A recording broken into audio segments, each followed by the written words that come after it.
प्रणाम जय जगन्नाथ मो मातृभाषा चैनल को आपण मानक हार्दिक भाव स्वागत।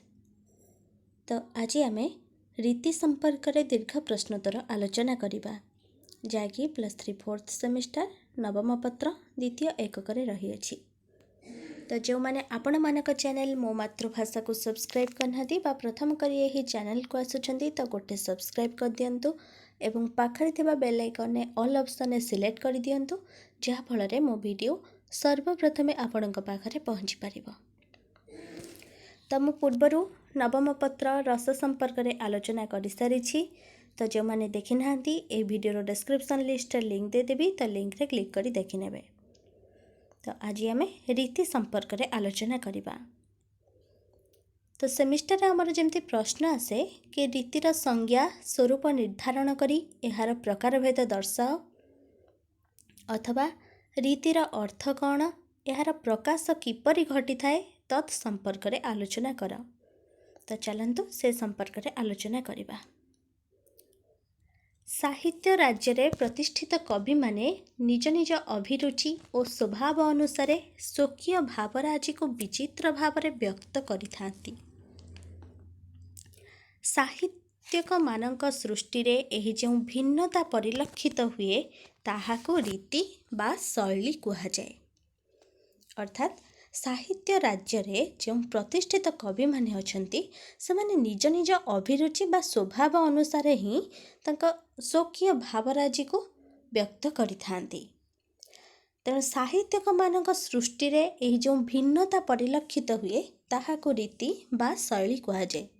अर्थात उदाहरण देखिए कौन मनकर जो आमे नदी संपर्क रे दुई जन कवि को कविता लिखा को देले से जितेबाला कविता लिखिले तो देखागला विषय वस्तु एक अच्छी किंतु उभयंकर जो उपस्थापना शैली बा प्रकाश भंगी ता पृथक पृथक रही। ये जो पृथक भाव को अलंकार शास्त्र रे रीति कहगला। तो बुझीगला से कथा कहुई कि कवि माने निज निजर जो अभिरुचि बा स्वभाव अनुसार विचित्र भाव में व्यक्त करिथांती। साहित्यक मानक सृष्टि रे एही जो भिन्नता परिलक्षित होता है ताहाको रीति बा शैली कहा जाए। जेपरिक नदी संपर्क रे दुई जन कवि कविता लिखिले किंतु ताको उपस्थापना शैली बा प्रकाश भंगी तांकर पृथक पृथक रहिथिला। एहीपरि पृथक भाव को रीति कहा जाए। रीति माध्यम रे गोटिए सृष्टि अन्य एक सृष्टि को भिन्न करी देखि हुए। पुणी रीति को मध्य एक लेखकीय स्वातंत्र कहा जाए। अर्थात रीति माध्यम रे गोटिए सृष्टि अन्य एक सृष्टि को भिन्न भाव रे परिलक्षित करी हुए। रीति को मध्य लेखकीय स्वातंत्र कहा जाए। शब्दार्थे सहित काव्यम अर्थात शब्द और अर्थ समाहार रे साहित्यर सृष्टि संभव होता है। प्रत्येक स्रष्टा तार स्वकीय इच्छा रे शब्द चयन करती और तार विनियोग करती साहित्य कृति रे। शब्दार्थे सहित काव्यम अर्थात शब्द एवं अर्थ समाहार रे साहित्यर ही सृष्टि संभव होता है। तेणु प्रत्येक स्रष्टा तार स्वकीय इच्छा बा निज इच्छा ही शब्द चयन करिथांती एवं तार विनियोग करती साहित्य कृति गुड़िकरे। एही विनियोग कौशल बा रचना प्रणाली को सही स्रष्टांक रीति भाव रे अभिहित करा जाए। तो बुझीगला ए जो शब्द चयन करती एवं तार विनियोग करती निज इच्छा एवं प्रत्येक स्रष्टा तार स्वकीय इच्छा ही साहित्य सृष्टि करिथांती एवं ए जो विनियोग बा कौशल बा रचना प्रणाली को सही स्रष्टांक रीति भाव रे अभिहित करा जाए। प्राच्य साहित्य क्षेत्र रे रीतिर स्वातंत्र परिलक्षित हुए। प्राच्य आलंकारिक वृंद अलंकार शास्त्र रे विविध रीतिर उपस्थापना करिछंती। संस्कृत रिंग धातु सहित 3 प्रत्यय को जोग करा जाई रीतिर अर्थ हैला पंथा मार्ग बा गति। अर्थात प्राच्य साहित्य रे जो रीतिर स्वातंत्र परिलक्षित होता है ପ୍ରାଚ୍ୟ ଆଳଙ୍କାରିକ ବୃନ୍ଦମାନେ ଅଳଙ୍କାର ଶାସ୍ତ୍ରରେ ବିବିଧ ରୀତିର ଉପସ୍ଥାପନା କରିଛନ୍ତି। ତ ରୀତି କିପରି ସୃଷ୍ଟି? ନା ସଂସ୍କୃତ ରିଙ୍ଗ ଧାତୁ ସହିତ ତିନ୍ ପ୍ରତ୍ୟୟକୁ ଯୋଗ କରାଯାଇ ରୀତିର ଅର୍ଥ ହେଉଛି ପନ୍ଥା, ମାର୍ଗ ବା ଗତି। କାବ୍ୟ ସାହିତ୍ୟରେ ରୀତି ଏକ ବିଶିଷ୍ଟ ଗୁଣ ତଥା ଆବଶ୍ୟକତା ରୂପେ ପରିଚିତ। ବିଭିନ୍ନ ସମୟରେ ଆଳଙ୍କାରିକମାନେ ନାନା ଦିଗରୁ ରୀତିର ବହୁବିଧ ସଂଜ୍ଞା ଓ ସ୍ୱରୂପ ନିର୍ଦ୍ଧାରଣ କରିଛନ୍ତି। ସଂସ୍କୃତ ସାହିତ୍ୟର ପ୍ରମୁଖ ଆଳଙ୍କାରିକ ଆଚାର୍ଯ୍ୟ ବାମନ ରୀତିବାଦର ପ୍ରଧାନ ସଂସ୍ଥାପକ। ସେ ରୀତିର ସଂଜ୍ଞା ଦେବାକୁ ଯାଇ କହିଛନ୍ତି ରୀତିରାତ୍ମା କାବ୍ୟସ୍ୟ, ଅର୍ଥାତ୍ ସେ ରୀତିକୁ କାବ୍ୟର ଆତ୍ମା ରୂପେ ବିଚାର କରିଛନ୍ତି। ତ ସଂସ୍କୃତ ସାହିତ୍ୟର ପ୍ରମୁଖ ଆଳଙ୍କାରିକ ଆଚାର୍ଯ୍ୟ ବାମନ ସେ ହେଉଛନ୍ତି ରୀତିବାଦର ପ୍ରଧାନ ସଂସ୍ଥାପକ। ତ ସେ ରୀତିର ସଂଜ୍ଞା ଦେବାକୁ ଯାଇ କହିଛନ୍ତି କି ରୀତିରାତ୍ମା କାବ୍ୟସ୍ୟ, ଅର୍ଥାତ୍ ରୀତି ହେଉଛି କାବ୍ୟର ଆତ୍ମା। ସେହିପରି ସାହିତ୍ୟ ଦର୍ପଣାକାର ପଣ୍ଡିତ ବିଶ୍ୱନାଥ କବିରାଜ କହିଛନ୍ତି ରୀତି ହିଁ ଅବୟବ ସଂସ୍ଥାନ ବିଶେଷ, ଅର୍ଥାତ୍ ମନୁଷ୍ୟ ଶରୀରରେ ଅବୟବଗୁଡ଼ିକ ଯଥାସ୍ଥାନରେ ସନ୍ନିବେଶିତ ହେଲା ପରି ପଦମାନଙ୍କର ଯଥାସ୍ଥାନରେ ପ୍ରୟୋଗ ହେଉଛି ରୀତି। ଅର୍ଥାତ୍ ସାହିତ୍ୟ ଦର୍ପଣକାର ପଣ୍ଡିତ ବିଶ୍ୱନାଥ କବିରାଜଙ୍କ ମତରେ କି ରୀତି ହିଁ ଅବୟବ ସଂସ୍ଥାନ ବିଶେଷ, ଯେପରିକି ମନୁଷ୍ୟ ଶରୀରର ଅବୟବଗୁଡ଼ିକ ଯଥାସ୍ଥାନରେ ସନ୍ନିବେଶିତ ହୋଇଥାଏ, ଠିକ୍ ସେହିପରି ପଦମାନଙ୍କର ଯଥାସ୍ଥାନରେ ପ୍ରୟୋଗ ହୋଇଥାଏ, ତାହା ହେଉଛି ରୀତି। ତ ବୁଝିହେଲା ରୀତି କାହାକୁ କୁହାଗଲା। ତ ବର୍ତ୍ତମାନ ଦେଖିବା ରୀତିର ସ୍ୱରୂପ। ପଦମାନଙ୍କର ବିଶିଷ୍ଟ ପଦ ରଚନାକୁ ରୀତି କୁହାଯାଏ। ମନୁଷ୍ୟର ଶାରୀରିକ ଅଙ୍ଗକୁ କାବ୍ୟ ସହିତ ତୁଳନା କରାଯାଏ। ମନୁଷ୍ୟ ଶରୀରରେ ଥିବା ପ୍ରତ୍ୟେକ ଅଙ୍ଗଗୁଡ଼ିକ ଶରୀରର ନିର୍ଦ୍ଦିଷ୍ଟ ସ୍ଥାନରେ ରହି ମଣିଷକୁ ସୁସାମଞ୍ଜସ୍ୟ ରୂପ ଦିଅନ୍ତି। ଅର୍ଥାତ୍ ପଦମାନଙ୍କର ଯେଉଁ ବିଶିଷ୍ଟ ରଚନା ହୋଇଥାଏ ତ ତାହାକୁ ରୀତି କୁହାଯାଇଥାଏ ଏବଂ ମନୁଷ୍ୟର ଶରୀରରେ ଯେପରି ଅଙ୍ଗକୁ କାବ୍ୟ ସହିତ ତୁଳନା କରାଯାଇଥାଏ, ଅର୍ଥାତ୍ ମନୁଷ୍ୟ ଶରୀରରେ ଯେଉଁ ପ୍ରତ୍ୟେକ ଅଙ୍ଗଗୁଡ଼ିକ ଥାଏ ତା ଶରୀରର ନିର୍ଦ୍ଦିଷ୍ଟ ସ୍ଥାନରେ ରହି ମଣିଷକୁ ସୁସାମଞ୍ଜସ୍ୟ ରୂପ ଦେଇଥାନ୍ତି, ଠିକ୍ ସେହିପରି କାବ୍ୟିକ ପରିକଳ୍ପନାରେ ପଦ ରଚନାରେ ସ୍ଥାନ ନିର୍ଦ୍ଦିଷ୍ଟ କରାଯାଇଛି। ତ ବୁଝିହେଲା କି ମନୁଷ୍ୟ ଶରୀରରେ ଯେପରି ପ୍ରତ୍ୟେକ ଅଙ୍ଗଗୁଡ଼ିକର ଶରୀରର ନିର୍ଦ୍ଦିଷ୍ଟ ସ୍ଥାନରେ ରହିଅଛି ଏବଂ ମଣିଷକୁ ଏକ ସମ୍ପୂର୍ଣ୍ଣ ଭାବରେ ସୁସାମଞ୍ଜସ୍ୟ ରୂପ ଦେଇଛି, ଠିକ୍ ସେହିପରି କାବ୍ୟିକ ପରିକଳ୍ପନାରେ ପଦ ରଚନାରେ ସ୍ଥାନ ନିର୍ଦ୍ଦିଷ୍ଟ କରାଯାଇଛି। ସେଥିରେ ବ୍ୟତିକ୍ରମ ହେଲେ ସାହିତ୍ୟ ତାର ଆତ୍ମସୌନ୍ଦର୍ଯ୍ୟ ହରାଇଥାଏ। ଅର୍ଥାତ୍ ଯେଉଁ ଗୁଣଯୁକ୍ତ ପଦ ରଚନା କାବ୍ୟରସର ପରିପୃଷ୍ଟ ଅଭିବ୍ୟକ୍ତି ପାଇଁ ଏକାନ୍ତ ସହାୟକ, ସେଥିରେ ରଚନା ଶୈଳୀକୁ ରୀତି କୁହାଯାଏ। ଯେଉଁ ଗୁଣଯୁକ୍ତ ପଦ ରଚନା କାବ୍ୟରସର ପରିପୃଷ୍ଟ ଅଭିବ୍ୟକ୍ତି ପାଇଁ ସହାୟକ ହୋଇଥାଏ, ସେହିପରି ରଚନା ଶୈଳୀକୁ ଆମେ ରୀତି କହିବା। ତ ବୁଝିହେଲା।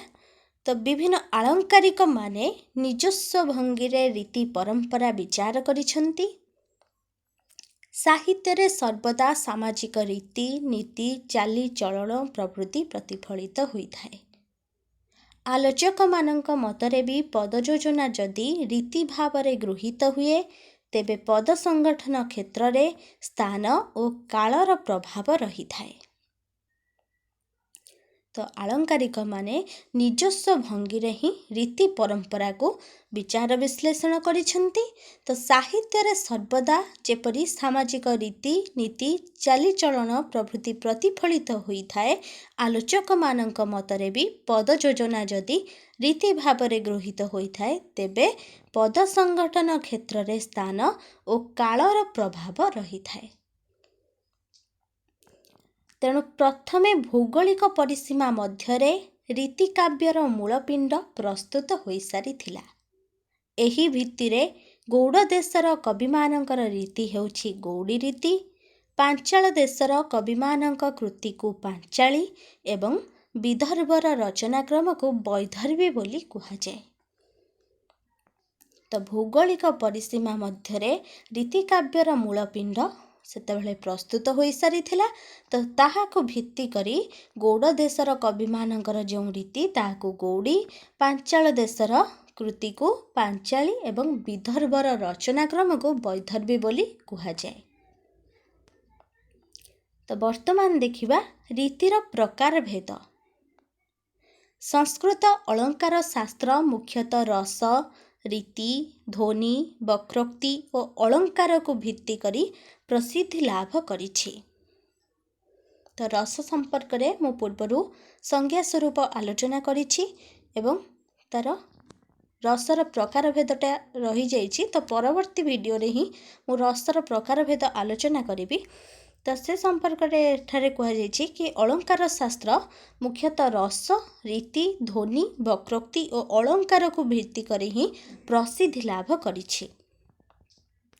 एही रीति को विभिन्न आलंकारिक माने भिन्न भावरे विभागीकरण करिछन्ति। आलंकारिक भामह रीति को यथाक्रमे गौड़ी, वैदर्भी एही दुई भागरे विभक्त करिछन्ति। तो आलंकारिक भामहଙ୍କ मतरे रीति हेउछि दुई प्रकार, ताहा हेउछि गौड़ी एवं वैदर्भी। आचार्य वामन वैदर्भी, गौड़ी, पांचाली एहीपरि रीतिर विविधता को सूचाइछन्ति। रुद्रट तथा विश्वनाथ कविराज रीति को चारि भागरे विभक्त करिछन्ति, यथा वैदर्भी, गौड़ी, पांचाली, लाटी। तो भामहଙ୍କ मतरे रीति दुई प्रकार, ताहा हेउछि गौड़ी एवं वैदर्भी। आचार्य वामनଙ୍କ मतरे रीति हेउछि तीन प्रकार, यथा वैदर्भी, गौड़ी एवं पांचाली। किंतु रुद्रट तथा विश्वनाथ कविराज रीति को चारि भागरे मुख्यतः विभक्त करिछन्ति, यथा वैदर्भी, गौड़ी, पांचाली, लाटी, जहाको कि आलोचक माने मानि नेछन्ति। तो प्रथमे देखिबा वैदर्भी रीति। आलोचक माने वैदर्भी रीति को श्रेष्ठ रीति भावरे ग्रहण करिछन्ति। तो श्रेष्ठ रीति कौन ना वैदर्भी रीति। माधुर्य व्यंजन गुण प्रकाश वर्ण बा अक्षर द्वारा अल्प समास युक्त अथवा समासहीन ललित रचना को वैदर्भी रीति कुहाଯାଏ। तो माधुर्य व्यंजन जो गुण प्रकाश वर्ण बा अक्षर द्वारा अल्प समास युक्त होइथाए अथवा समासहीन ललित रचना को वैदर्भी रीति कुहाଯାଏ, अर्थात समास युक्त होई न थाए। श्रृंगार, करुण और शांत रसर प्रकाश पाई एही रीति व्यवहृत हुए। तो वैदर्भी रीति जहाँकि श्रेष्ठ रीति, तो एथिरे श्रृंगार, करुण एवं शांत रसर प्रकाश होइथाए। उदाहरण स्वरूप कुसुम सहिते फिटिछि वेणी, कालिंदीरे भासे की हंस श्रेणी, लिभिछि चंदन बर्तुला, कुचे नख खेत चिन्ह। तो विचित्र रामायण विश्वनाथ खुंटियांकर जहाँकि श्रृंगार रस रही अछि, तेणु एठा हेउछि वैदर्भी रीति। तो एपरि भावरे रीतिर प्रकार भेदरे केउ रीति काहाकु कुहाଯାଏ ताकु दर्शाई तार उदाहरण दब। परवर्ती हेउछि गौड़ी रीति। ओजह गुण उपरे गौड़ी रीति सर्वदा निर्भर करिथाए। ओजह गुण व्यंजक कठिन वर्ण तथा कठिन युक्ताक्षर सहित समासर बहुल व्यवहार को गौड़ी रीति कुहाଯାଏ। अर्थात ओजह गुण उपरे गौड़ी रीति ही सर्वदा निर्भर करिथाए एवं ओजह गुण व्यंजक कठिन वर्ण बा कठिन युक्ताक्षर सहित समासर जो बहुल व्यवहार को गौड़ी रीति कुहाଯାଏ। यह एक आडंबरपूर्ण रचना भावरे परिगणित हुए। वीर, विभत्स एवं रौद्र रसरे एहार व्यवहार देखा जाए। तो मु रसर जितेबाला प्रकार भेद आलोचना करी सेतेबाला एसबू वीर, विभत्स बा रौद्र रस संपर्क में आलोचना कले जानीपर क्यों रस क्या कहुए। तो परवर्ती समय रीति लेखिबारे सहज हेब, जानीपर क्यों रीति रे क्यों रस रही थाए। ତ ବୀର ବିଭତ୍ସ ଏବଂ ରୌଦ୍ର ରସରେ ହିଁ ଗୌଡ଼ି ରୀତି ପ୍ରତିପାଦିତ ହୋଇଥାଏ। ତ ଉଦାହରଣ ହେଉଛି କ୍ଷୁଣ୍ଣ ହେଲେ ବୀରମଣି ବିସ୍ମୟ ବିଷାଦେ ବୀର୍ଯ୍ୟପୁଷ୍ଟ ଆର୍ଯ୍ୟପଣ ଫିଙ୍ଗି ପୃଷ୍ଠ ଦେଶେ ଆର୍ଯ୍ୟବୀରେ ଭୀରୁମତି କଳି ଉତ୍ପୀଡ଼ନେ ଭୀରୁଚିତ କର୍ଣ୍ଣେ ଚିତ୍ର ରଣବିଭୀଷିକା। ତ ଏହା ହେଉଛି ମହାଯାତ୍ରାରୁ ଆସିଅଛି ହେଉଛି ଗୌଡ଼ି ରୀତିର ଉଦାହରଣ। ତ ପରବର୍ତ୍ତୀ ଦେଖିବା ପାଞ୍ଚାଳି ରୀତି। ଆଳଙ୍କାରିକମାନେ ଗୌଡ଼ି ଓ ବୈଦର୍ଭୀ ରୀତିର ସମନ୍ୱୟରେ ପାଞ୍ଚାଳି ରୀତିର ସୃଷ୍ଟି ବୋଲି ମତବ୍ୟକ୍ତ କରିଥାନ୍ତି। ଅର୍ଥାତ୍ ବୈଦର୍ଭୀ ଏବଂ ଗୌଡ଼ି ରୀତି ପାଇଁ ଅଭିପ୍ରେତ ଥିବା ବର୍ଣ୍ଣଗୁଡ଼ିକ ବ୍ୟତୀତ ଅବଶିଷ୍ଟ ବର୍ଣ୍ଣଯୁକ୍ତ 5 ବା 6 ପଦ ବିଶିଷ୍ଟ ବର୍ଣ୍ଣଯୁକ୍ତ 5 ବା 6 ପଦ ବିଶିଷ୍ଟ ସମାସ ଦ୍ୱାରା ସଂଶ୍ଳିଷ୍ଟ ରଚନାକୁ ପାଞ୍ଚାଳି ରୀତି କୁହାଯାଏ। ତ ଆଳଙ୍କାରିକମାନେ ଗୌଡ଼ି ଏବଂ ବୈଦର୍ଭୀ ରୀତିର ସମନ୍ୱୟରେ ହିଁ ପାଞ୍ଚାଳି ରୀତିର ସୃଷ୍ଟି ବୋଲି ମତବ୍ୟକ୍ତ କରିଛନ୍ତି। ଅର୍ଥାତ୍ ବୈଦର୍ଭୀ ଏବଂ ଗୌଡ଼ି ରୀତି ପାଇଁ ଅଭିପ୍ରେତ ଥିବା ବର୍ଣ୍ଣଗୁଡ଼ିକ ବ୍ୟତୀତ ଅବଶିଷ୍ଟ ବର୍ଣ୍ଣଯୁକ୍ତ 5 ବା 6 ପଦ ବିଶିଷ୍ଟ ବର୍ଣ୍ଣଯୁକ୍ତ ହେଇଥିବ ଏବଂ 5 ବା 6 ପଦ ବିଶିଷ୍ଟ ସମାସ ଦ୍ୱାରା ସଂଶ୍ଳିଷ୍ଟ ହୋଇଥିବ ତାହାକୁ ପାଞ୍ଚାଳି ରୀତି କୁହାଯାଏ। ଉଦାହରଣ କାଳନ୍ଦୀ ଜଳ କଲ୍ଲୋଳ ରଙ୍ଗାୟା କଦମ୍ବ ତରୁ ତଳ ତ୍ରିଭଙ୍ଗିଆ କଳା କମଳ କଜ୍ଜଳ କାଳିଆ କଦମ୍ବ ତରୁ ତଳ ତ୍ରିଭଙ୍ଗିଆ। ଏହା ରସକଲ୍ଲୋଳରୁ ଆନିତ। ତ ଏଠାରେ ହେଉଛି ପାଞ୍ଚାଳି ରୀତି। ପରବର୍ତ୍ତୀ ହେଉଛି ଲାଟି ରୀତି। ବୈଦର୍ଭୀ ଓ ପାଞ୍ଚାଳି ମଧ୍ୟବର୍ତ୍ତୀ ରୀତିକୁ ଲାଟି ରୀତି କୁହାଯାଏ। ଏଥିରେ ମୃଦୁ ପଦଯୁକ୍ତ ଓ ଲଘୁ ସମାସଯୁକ୍ତ ପଦ ସଂଯୋଜନା କରାଯାଇଥାଏ।